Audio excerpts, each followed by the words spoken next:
जय हिंद दोस्तों। हम लोग सीटेट एग्ज़ाम के लिए मैथ प्रिपेयर कर रहे हैं।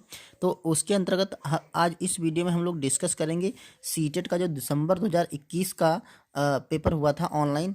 उसमें जो मैथ के क्वेश्चन आए थे उन्हें सॉल्व करेंगे और देखेंगे कि कौन कौन से क्वेश्चन आए थे। दोस्तों, आपको प्रीवियस ईयर एग्जाम्स के जो मैथ के क्वेश्चन है वो आपको ज़रूर हल कर लेना है, ठीक है, क्योंकि उसी पैटर्न पे आगे एग्जाम में क्वेश्चन आते हैं। तो चलिए वीडियो को शुरू करते हैं। दोस्तों, पहला क्वेश्चन हमने लिया है। राधा, मनीष, राजेश और आशा 137 कंचों को आपस में बराबर बराबर बांटें और कितने कंचे जोड़ें कि ताकि शेष ना बचे। दोस्तों, ये ऐसा क्वेश्चन है कि 137 कंचों को चार लोगों में, एक दो तीन चार लोगों में बराबर बराबर बांटा जाता है। फिर ये कह रहा है कि इसमें कितने कंचे और जोड़ दें कि कोई शेषफल ना बचे। तो बहुत ही आसान क्वेश्चन था। देखिए, चार लोगों में बांटना है, एक दो तीन चार, ठीक है। तो चार से हम क्या करेंगे, सीधी सीधी भाग कर देंगे 137 को, ठीक है। 137 को भाग कर दिया हमने, तो देखो चार तियाँ 12 और यहाँ पर बचा आपका एक, यहाँ पर बचा 7, ठीक है। और देखो चार चक्कू 16, अगर यहाँ पर हम चार चक्कू 16 लगाएंगे, बस यहाँ पर थोड़ा आपको ध्यान देना है। चार चक्कू 16 यहाँ पे आएगा, ठीक है, एक शेष बच जाएगा। तो अगर 34 34 कंचे बांटें चार लोग, तो एक कंचा बढ़ जा रहा है, ठीक है। लेकिन हमें कह रहा है कि इसमें कितने कंचे और जोड़ दें, ठीक है, ताकि कोई शेषफल ना बचे। तो अब ये सोचो कि अगर इसमें इसमें तीन और होते, अगर इसमें हम तीन और जोड़ देते, ठीक है, शुरू में तीन और जोड़ते, तो यहाँ पर क्या होता, यहाँ पर जो हासिल था, ये सॉरी, यहाँ पर जो शेषफल बच था वो बचता ही नहीं, क्योंकि ये चार आ जाता ना, तो यहाँ पर चार आता तो चार पंचे 20 लग जाता है यहाँ पे, ठीक है। यहाँ पर फिर 5 आता है तो चार पंचे 20, देखिए तीन यहाँ पर आप ऐसे समझ सकते हैं, तो यहाँ पर चार है और यहाँ पर शेषफल बचा है एक, ठीक है। तो जितना शेषफल बचा है उसको तुम्हें चार बनाना है, जितना भाजक है आपका उतना बनाना है शेषफल को। तो इसमें हम तीन और जोड़ दें तो ये बन जाएगा हमारा चार, ठीक है। जब चार बन जाएगा तो एक बार और लग जाएगा, ठीक है। तो हम क्या करेंगे, इसमें तीन जोड़ देंगे। तो यही पूछ रहा था कि कितना जोड़ें कि इसमें शेषफल ना बचे। तो ये ऑप्शन नंबर हम सी लगा देंगे। अब देखिए, चाहे तो आप चेक कर लीजिए, देखो 137 है, इसमें हम चार जोड़ दें, हमने बोला कि कितने, सॉरी, इसमें तीन जोड़ दें, ठीक है।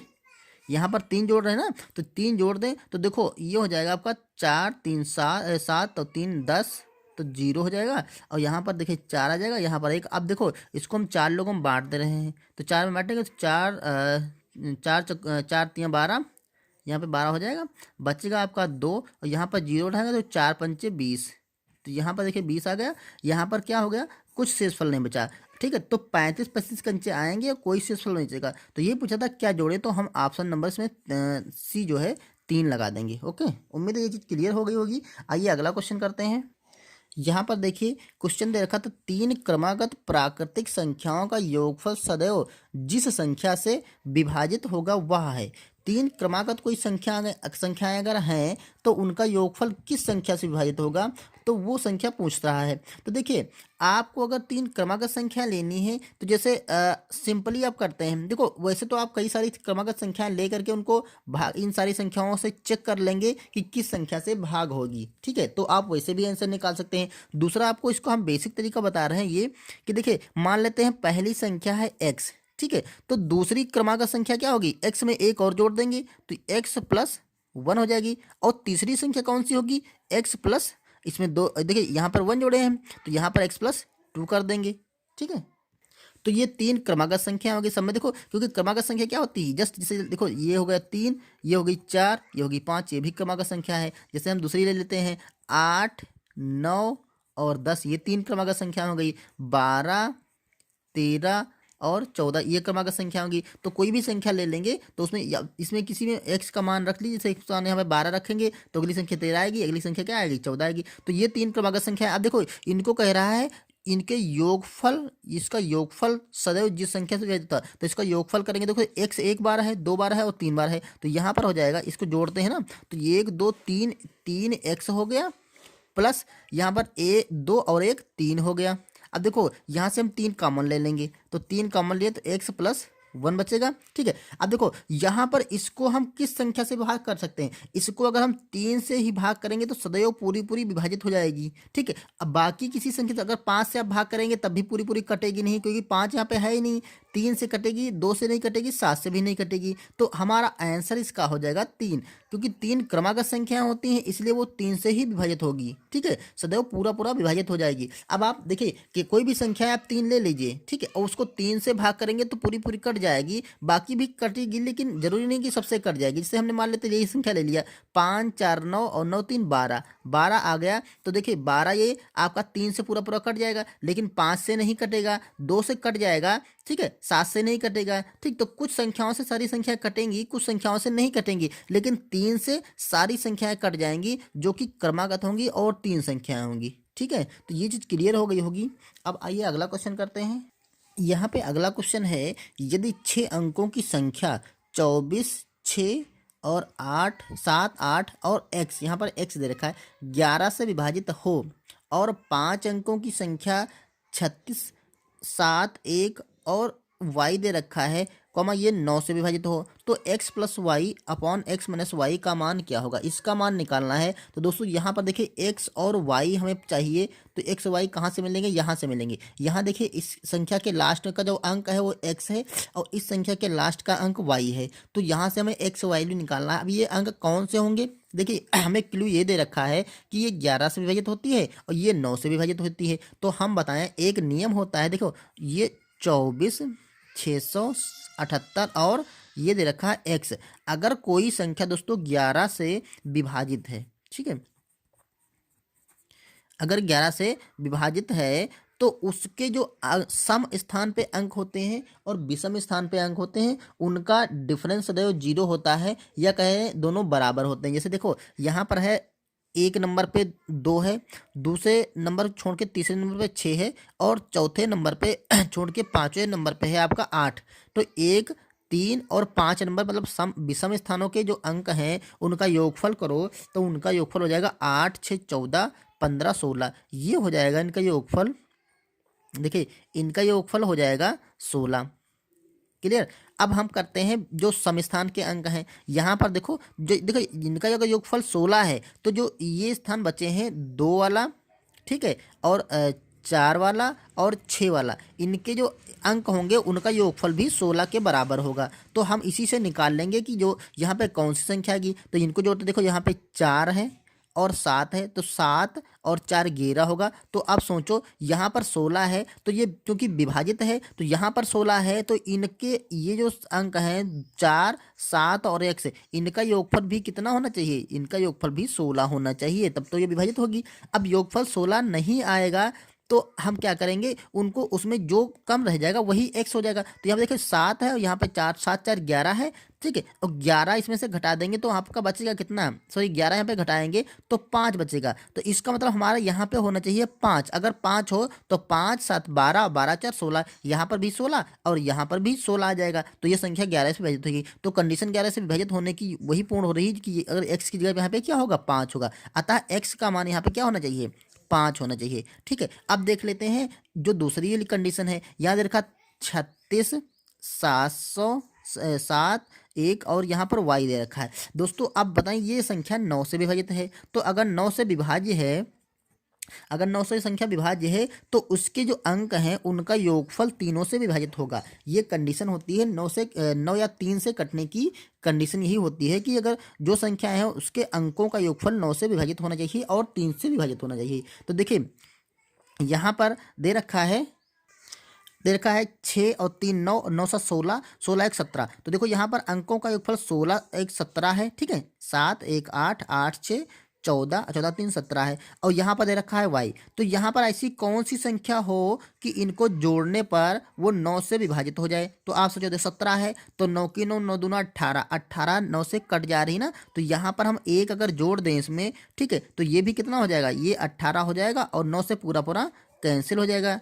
ठीक, तो हमें यहाँ पर कौन सी संख्या चाहिए, 1 चाहिए। तो अतः y का जो मान होगा वो y बराबर क्या हो जाएगा, y बराबर 1 ले लेंगे हम। ठीक है, यहाँ पर 1 ही रहा होगा, तभी तो ये 9 से विभाजित होगी। ठीक है, तो यहाँ पर y का मान 1 और x का मान आपका 5 है। यही दोनों मान हम इस समीकरण में रख देंगे। तो देखो यहाँ पर क्या है, x प्लस वाई बटे एक्स माइनस वाई, तो यहाँ पर निकाल लीजिए एक्स प्लस वाई करेंगे तो आपका क्या हो जाएगा 5 और 1 6 हो जाएगा यहाँ पर, ठीक है। और एक्स माइनस वाई करेंगे तो 5 माइनस 1 करेंगे तो यहाँ पर 4 आ जाएगा। अब इसको कट कर लेते हैं, 3 से कटेंगे, सॉरी 2 से कटेगा, 2 3 6 और 2 दूना 4, तो ये क्या आ गया आपका 3/2 आ गया, ठीक है। तो ऑप्शन देखिए 3/2, ऑप्शन नंबर हमारा ए मिल रहा है। तो इस तरह से हमने क्या कर लिया, ऑप्शन नंबर ए लगा दिया।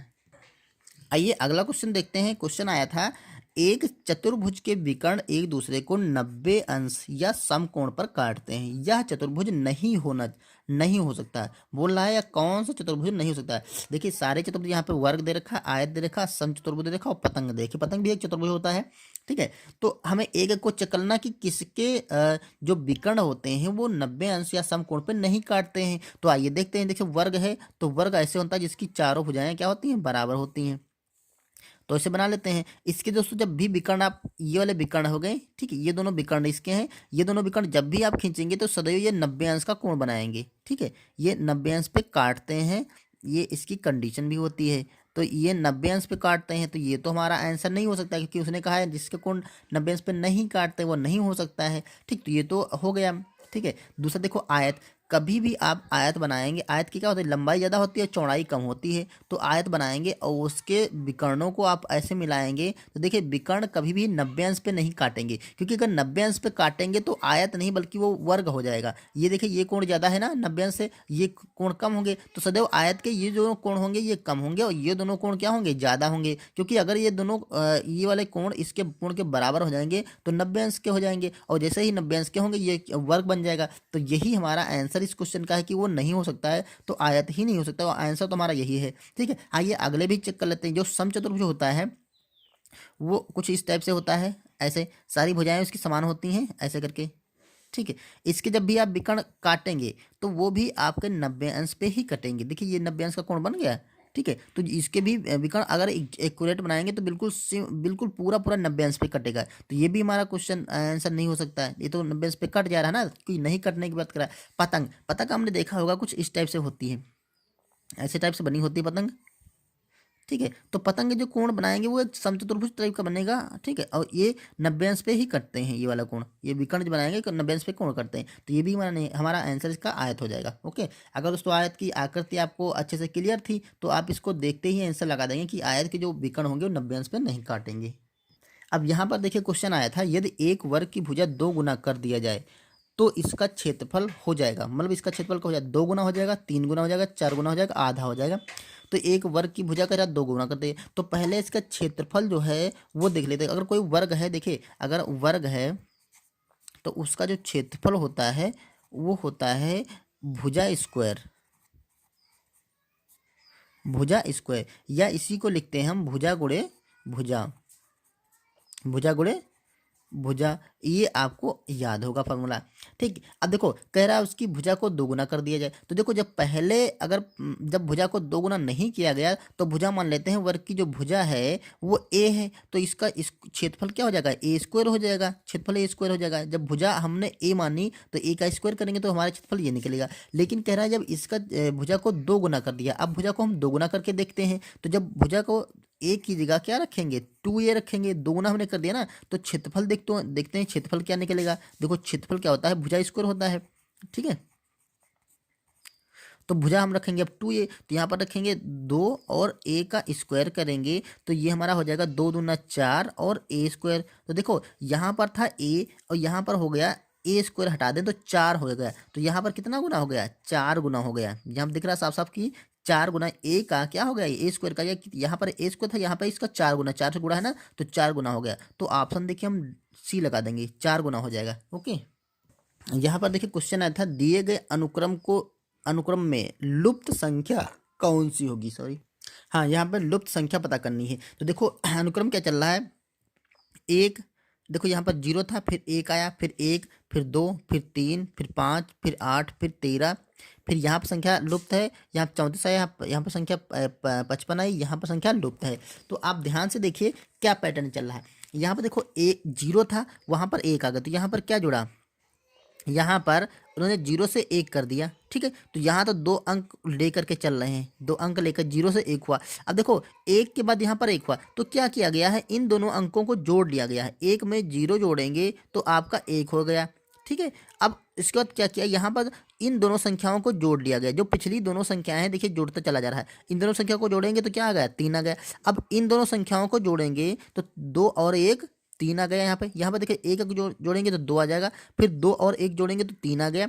ठीक है, यहाँ पर 3 हो गया। और फिर देखिए इन दोनों संख्याओं को जोड़ा 3 और 2 तो यहाँ पे 5 आ गया। ठीक है, और फिर 5 और 3 को जोड़ेंगे तो यहाँ पर आ गया 8। ठीक, फिर 8 और 5 को जोड़ेंगे तो यहाँ पर आ गया 13।